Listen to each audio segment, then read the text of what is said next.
So when people say to me, well, Marian, why are you talking in a Catholic church? I mean, after all, Catholics don't have abortion. Oh, yes, they do.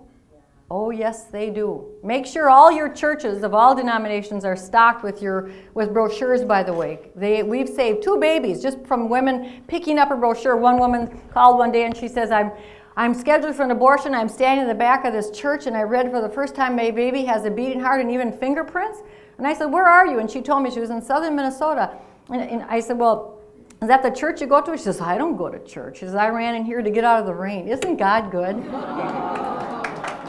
She found a brochure on a radiator in the back of a small church, and I mean small, in a country church. So God can use anything. We need to be walking billboards and brochures for everyone. Here's the biggest statistic of all. 90% of all women who get an abortion said they did it to please or protect someone else.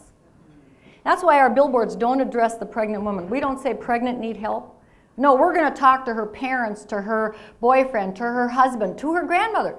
We had a woman who called one day and said, my son is 26, he's a professional, he lives with his girlfriend. Why these kids don't get married, I don't know.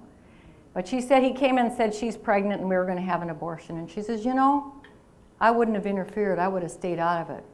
But I saw your billboard here that said, Grandma says I've got my daddy's eyes. And I thought to myself, I'm connected to that baby. I said, you are. Go get him, honey. Did you tell him? She said, I did. She was calling from Washington State. She said, I did, and I wanted to say thank you. That's the power.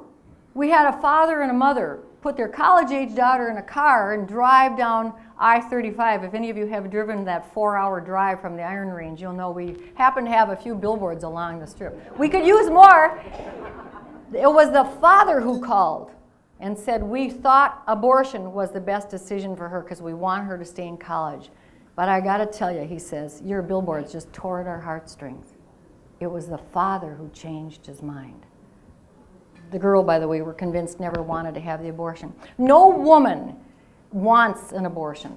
Every woman I've worked with, and I've worked with plenty that have had abortions, will tell you it was panic, it was fear, it was pressure, sometimes from well-meaning friends, school counselors, husbands, boyfriends. I had a woman call the other day and she was 9 months, but she had been married 9 months ago. She was just discovered she was pregnant. She called her husband at work. She was so thrilled.